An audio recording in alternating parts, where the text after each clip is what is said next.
Happy Friday. So I'm sorry we're a bit late with today's video, but it's because I really wanted to get this finished for you, and I did. I was busy stitching away until just a few hours ago to make sure that it was all ready to show you. So we have the finished cuckoo, and I'm so happy with how it turned out.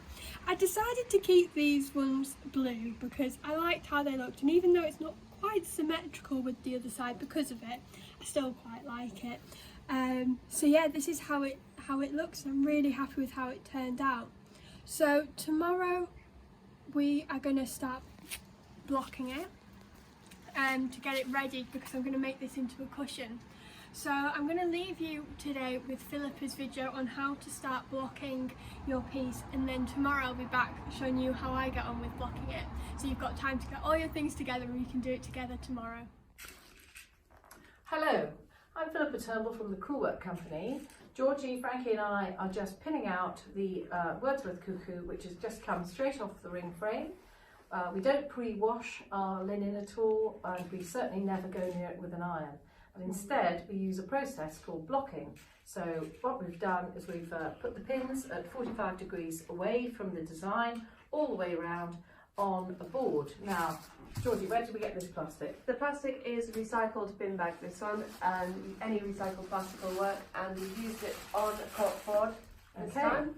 And the alternative to using a board like this, which you can buy from any stationers quite cheaply, is to use some insulating board, and this was just an offcut. And you can buy this in massive sizes, or you can put them together and jam them together if you're blocking a very, very large piece.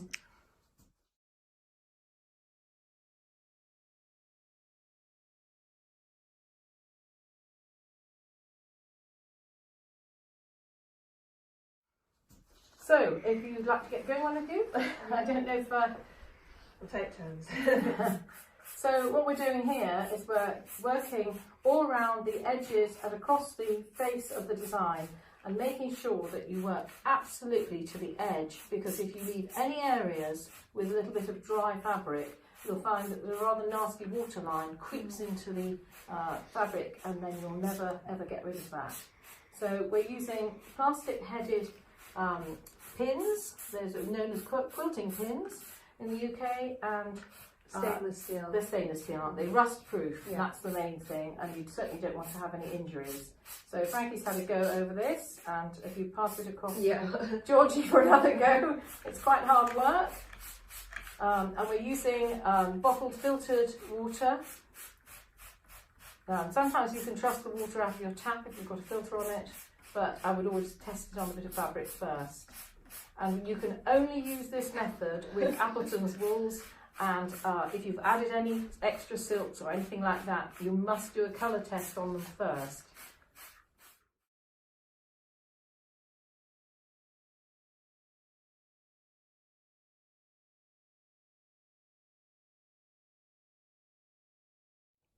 Now we're just checking to see that it's absolutely soaked, because you really don't want to under wet. And I always go around the very edges just with a bit more water to check these little areas, and also over the middle, and slide the water underneath these dense parts where the long and short soft shading has been.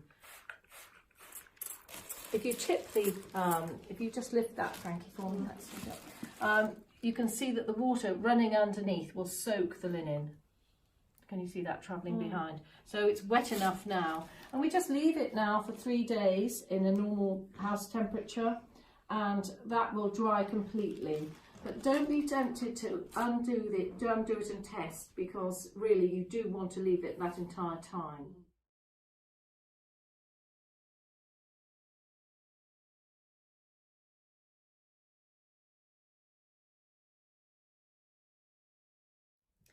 So now we're going to just unpin the piece that Frankie stitched.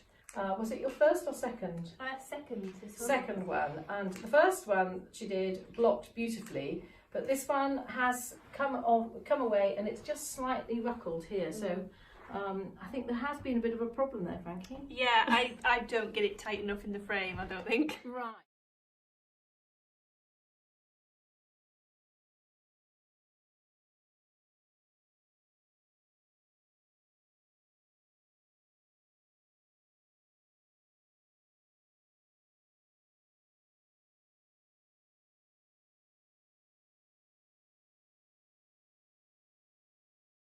I would now re-block that Yeah. and pin it out again, and just compare it with this one. If you just move that out of the way now, this is one that it has been blocked properly, and it's been stitched by somebody a bit more experienced, and we blocked it for her. She didn't want to block it herself, and you just feel that quality there. It's different, isn't it? It's fabulous. So so that's what we need to do. Just make sure that it's really tight on your frame throughout the stitching process, and then block it. Never ever iron it.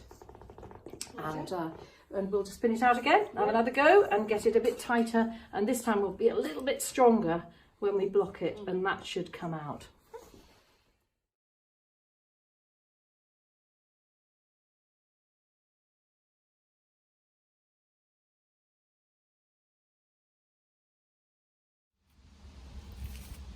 So tomorrow we're also going to be choosing which kit I do next. I'm going to share with you 2 of the kits at the Crewel work companies, and you can choose which one, so you can get a kit to stitch along with me.